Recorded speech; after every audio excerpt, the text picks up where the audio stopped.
बस ठाकुर जी से यही प्रार्थना करना है कि ठाकुर जी देना हो तो जिंदगी भर का साथ दो।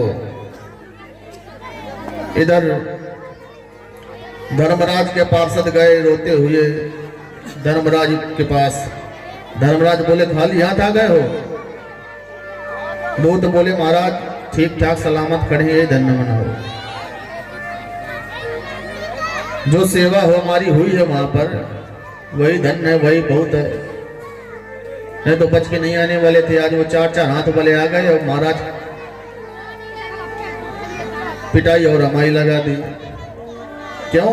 बोले महाराज जैसे हमने उसके शरीर से प्राण निकालने के लिए फंदा डाला वो नारायण नारायण नारायण चिल्लाने लगा। धर्मराज बोले धीरे बोलो, धीरे धीरे बोलो। बोले यह नाम बहुत चमत्कारिक है, बड़ा चमत्कारी नाम है। अगर किसी जितने बंदी बंद हैं यहाँ पर, अगर किसी ने यह नाम सुन लिया और जोर जोर से सब चिल्लाने लगेंगे नारायण नारायण, तो सबको खोलना पड़ेगा फिर यहाँ से। फिर मैं किस लिए बैठा हूं यहाँ पर?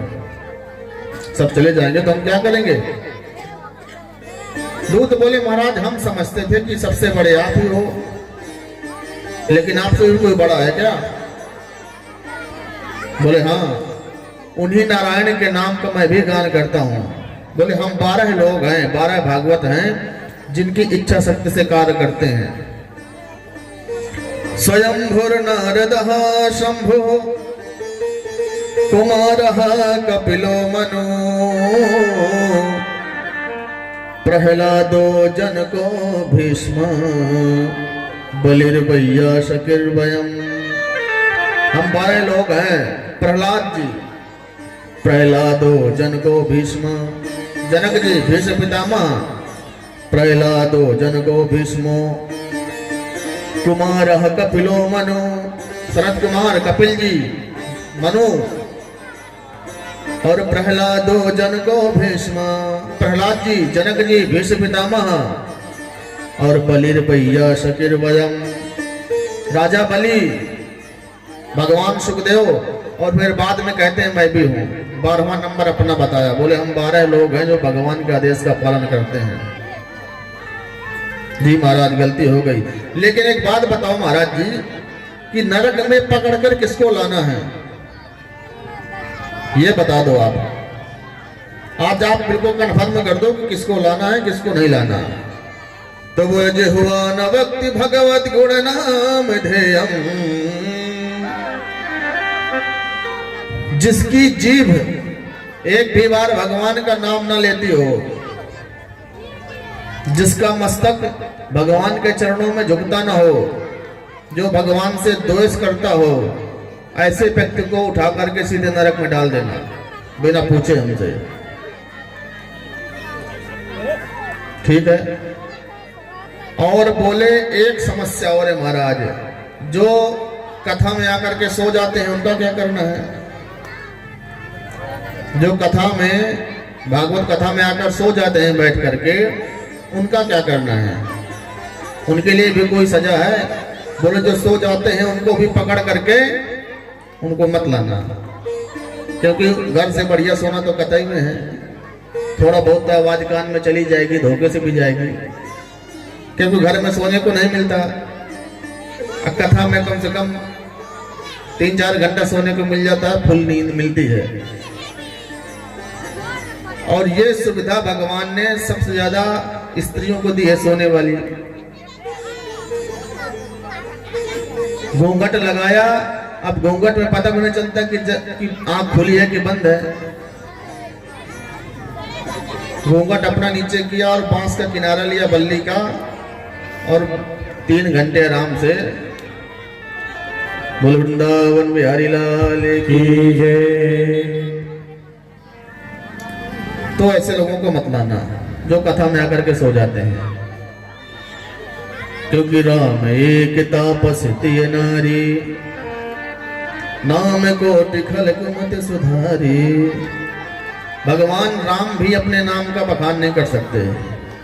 राम से बड़ा राम का नाम, इसलिए भगवान भी अपने नाम का बखान नहीं करते। इसके बाद फिर त्वष्टा मुनि का जो त्वष्टा नाम का राक्षस और वृत्तासुरादि का प्रसंग सुनाया भगवान सुखदेव ने, और 49 प्रकार के मरुदगणों की उत्पत्ति करी, उनके भी वर्णन किया भगवान सुखदेव ने परीक्षित के सामने। तो भगवान सुखदेव से परीक्षित कहते हैं, महाराज एक बात बताओ, ये भगवान राक्षसों को क्यों मारते हैं? क्या अच्छे नहीं होते क्या? ये बुरे होते हैं? बोले भगवान किसी को मारता नहीं है। कल भी बताया था कि भगवान की आंखों के सामने जो आ गया वो बच जाता है, क्योंकि जब एक दिन जब यशोदा जी भगवान कृष्ण का जन्मदिन मना रही थी, तो यमुना जी में दीप दान कर रही थी, दिया जला करके यमुना जी में बहा रही थी। तो जो बहा रही थी भगवान उनको पकड़ पकड़ कर किनारे लगा रहे थे, दीपकों को। तो यशोदा जी ने कहा कि बेटा मैं तेरे लिए दीप दान कर रही हूँ और तू उन दीपकों को पकड़ के किनारे लगा रहा है। भगवान बोले मैया देखो, जो मेरी आंखों के सामने आ गया उसको मैं बहने नहीं देता कभी, और जो मेरी आंखों के सामने ना आया वो बह जाए फिर मेरी गारंटी नहीं है। इसलिए मैं अपने आंखों के सामने किसी को बहने नहीं देता। यही कारण है कि भगवान ना किसी को मारता है ना किसी को बचाता है। बोलो राधे राधे।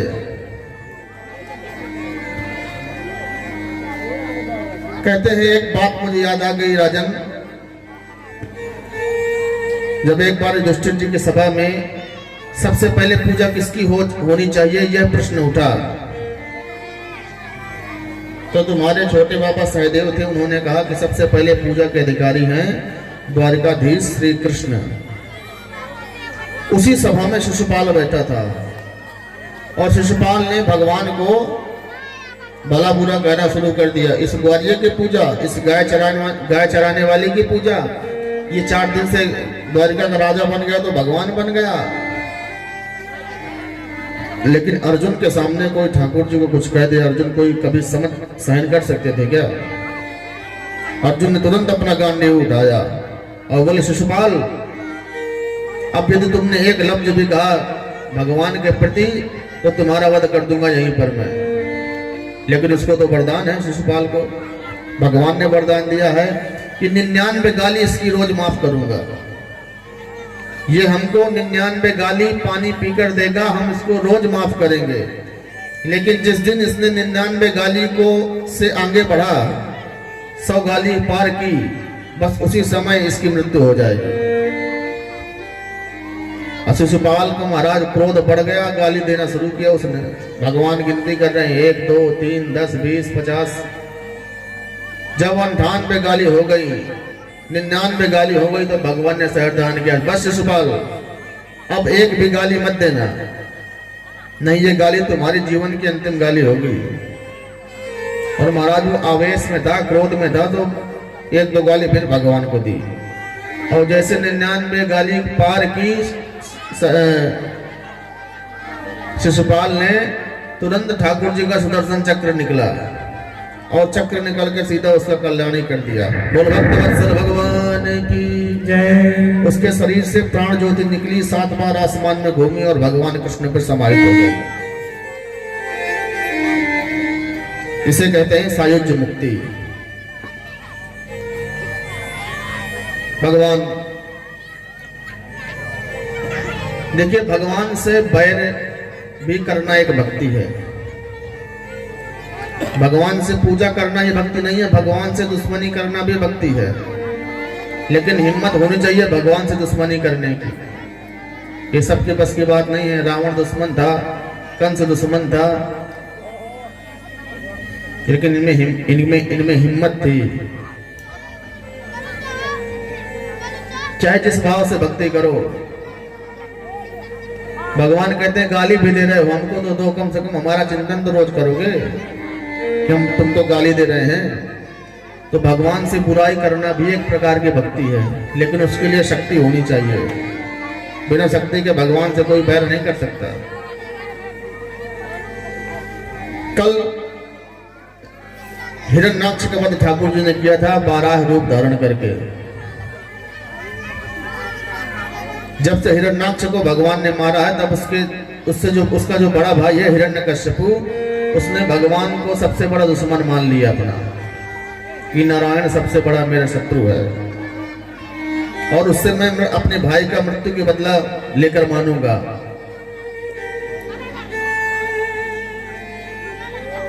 चार बेटे थे, अनुलाद, हेलाद, सहलाद और प्रहलाद। जो प्रहलाद अभी हुआ नहीं था, 3 बेटे हो चुके थे। कयाधु गर्भवती थी, हिरण्यकश्यप की पत्नी। ये ब्रह्मा जी से वरदान लेने जा रहा था अमर होने का।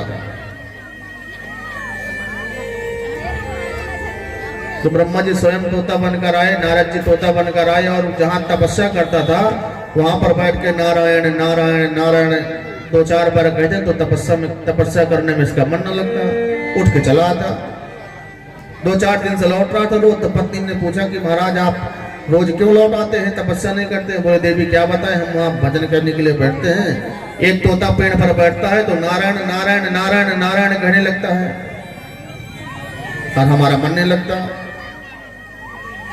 अब पत्नी ने इसके मुख से नारायण नाम सुना तो उसको बड़ी खुशी हुई, कम से कम मेरा पति पापी है, इसी प्रकार भगवान का नाम ले। फिर उसने कहा हाँ महाराज क्या कहा आपने, जब आप गए तो क्या हुआ? बोले जब हम तपस्या करने गए वहां पर तोता आ गया और उसने नारायण नारायण नारायण नारायण कहना शुरू कर दिया। पत्नी ने कहा महाराज थोड़ा अच्छे से बताइए कि जब आप वहां गए तो क्या हुआ?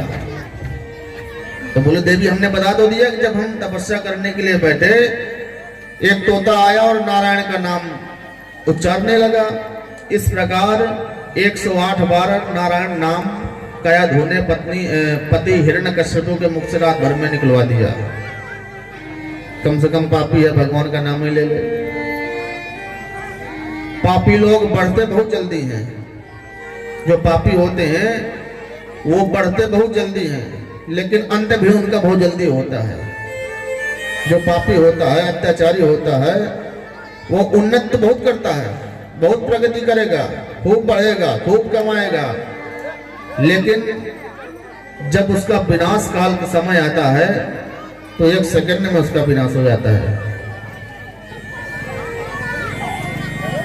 जो पापी होते हैं अपने आप को समझते हैं कि बस हम ही हैं सब, खूब पैसा रुपया है, खूब धन दौलत है, खूब संपत्ति है, लेकिन पाप का जब अंत होता है ना बहुत बुरी तरह से होता है। बोलो राधे राधे।